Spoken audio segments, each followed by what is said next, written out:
It turns out that whether you're in Liberty City, Vice City, or San Andreas, the NPCs of the Grand Theft Auto world are just as prone to criminal causes or outright unruly behavior as, well, you are. These are the GTA NPCs to watch out for and the messed up stuff they do. If you've been a fan of the GTA series for a while now, you're probably familiar with the fact that your alleged friends in the story can be irritating at best. Veterans of GTA 4's Liberty City are forever scarred by the constant calls from their in-game cousin, Roman Bellic, who just couldn't seem to go a day without bowling. Nico, it's your cousin. Let's go bowling.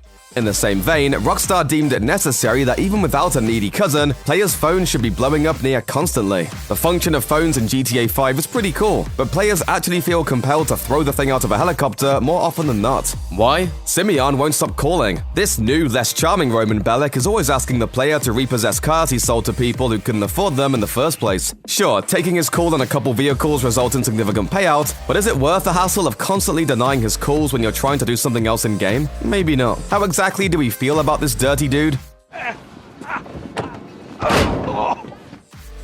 It should come as no surprise that the law enforcement agencies within GTA are just as crooked as the people they arrest. Rockstar expertly creates corrupt worlds, and the greed, violence, and outright weirdness the games are known for is included even in the officers of those charged with keeping the peace. Besides being fairly poor at doing their jobs, it should be noted that the NPCs of the aptly named National Office of Security Enforcement, or NOOSE, are a little too into their jobs. Getting a 3 or 4 star wanted level will unleash the wrath of NOOSE. Local police call in these hyped-up tactical teams to help deal with whatever mayhem players have wrought. They wear helmets, goggles, and ballistic armor, and like most denizens of Los Santos, are rather shoot first, ask questions later sort. They shout the usual commands like "stop right now" and "you're going down," but they distinguish themselves as violent parodies of police brutality with this charmer of a line.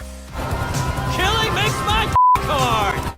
Not something you want to hear with a 4-star wanted level, or, you know, ever.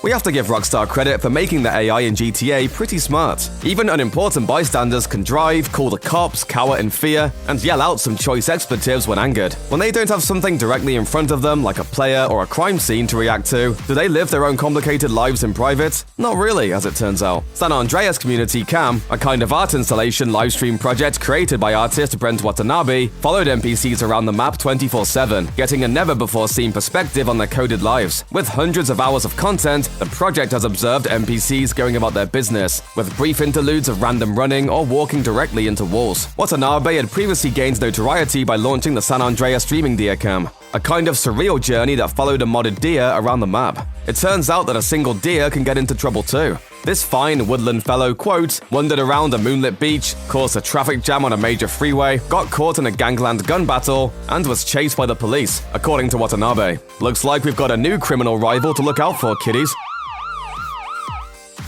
In GTA, it's usually the player's messed up actions that surprises us the most. The arguably good name of Grand Theft Auto lives in infamy because of guys who publicize their love of killing in-game pedestrians in the most brutal of ways. When we're tearing through the streets after a successful robbery, we're not thinking about the pedestrian NPCs that we may, quote-unquote, accidentally crash into. They're not really people, after all, right? Even if players aren't interested in the well-being of pedestrians, the city is. Mostly when players beat up, shoot, run over, or otherwise brutalize pedestrians, an ambulance will arrive shortly to heal them. Outright miracle workers, the EMTs can heal just about anything, but they give up if the NPC has been burned by a Molotov cocktail or has been shot in the head. In games past, no head meant no hospital. Paramedics wouldn't even bother showing up. The folks in Los Santos at least show up in order to document the death. But severe burns and beheadings were previously not even worth the time of busy EMTs. That's just cold, and probably illegal, like a lot of stuff that goes down on the streets of GTA. There's nothing inherently messed up about letting your freak flag fly, but if you're a GTA character, there's a good chance your freaky fascinations are rooted in something a lot weirder, especially if you're embracing your dedication to being a Fanta-spraying, horrorcore-loving, whoop-whooping juggalo in the middle of a strip club every single day. Wade Herbert is Trevor's buddy and not the brightest crayon in the box. He's fairly morally grey, happily going along with crimes that Trevor commits and mentioning that he's down with a good old-fashioned killing every now and then. For the most part, he spends his time at the Vanilla Unicorn Strip Club. He stays there so long that he sometimes misses the sunlight, but that doesn't stop him from trying to convince the strippers to come over to the juggalo side, saying, quote, "What would really turn me on is you wearing clown face." Or a little more desperately, "Do any of you ladies like wearing clown face?" Nah, it's just you, Wade. And no, the DJ will not put on horrorcore. Stop asking. Ever get frustrated with kids these days? Millennials have ruined everything. Also believe the members of the altruist club in the world of GTA. These elderly, nudist Luddites blame all the problems in the world on the generations that came after them. They've made something of a village for themselves where they can be old and bitter together in peace. Now, being wrinkly and decent jerks doesn't make them messed up. It's their proclivities for kidnapping and cannibalism that put them over the edge. Everyone's favorite conspiracy theorist, Ron, will mention to players via text that the Ultraist Club will pay cash for lost souls. They just want to have them over for dinner, no worries. Get some quote-unquote young blood in the camp. The final clue is to the true nature of the cult is the fact that a random event can be triggered in which you witness two members trying to kidnap a woman. If you choose to do some kidnapping yourself for the Ultraists, you'll eventually be betrayed and forced to kill a lot of them. Master, look! Kill him and make him pure! Afterwards, the Sonora Beacon newspaper reports that the shootout was an apparent mass suicide and confirms that they were, quote, involved in some grisly practices, including human sacrifice and possible cannibalism. Apparently, the Ultraist cult believed that they could reclaim their youth by drinking the blood of young victims. I just want to get the thought of heavily armed, barely clothed senior citizens out of my mind. There's something wrong with the NPCs of Los Santos. The hell was that?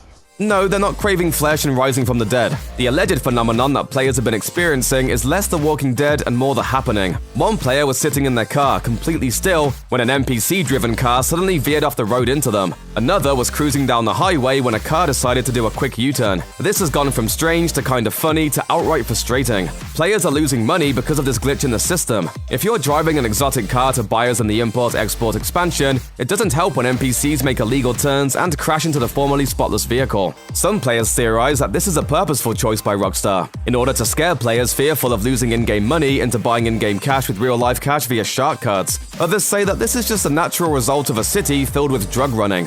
Can't drive straight when you're high out of your mind, right?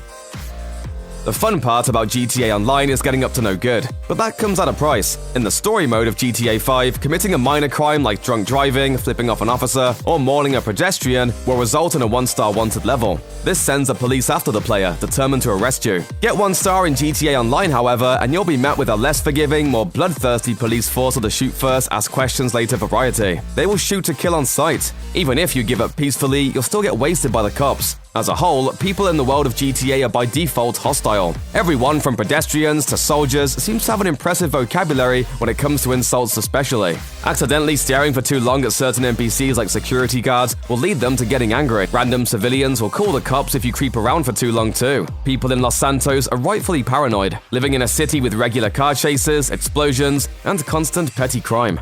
Oh, wowee! Threat neutralized! Confirmed kill!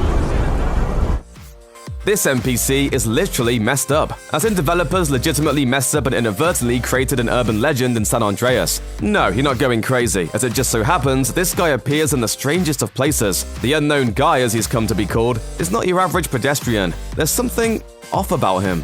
First of all, this guy is the only one who runs the trains. Despite being dressed in a hoodie and denim jacket, he's apparently the driver of every last train in the state. He's also been spotted driving harvesters in the countryside, shooting into the air, and getting attacked by the Grove Street Gang. He's got nerves of steel and an expressionless face, and some messed up code. His character model isn't assigned to any specific group, meaning that he can pop up anywhere. A virtual ghost, unknown guy might be a taxi driver, a gang member, or even a mountain dweller depending on his mood.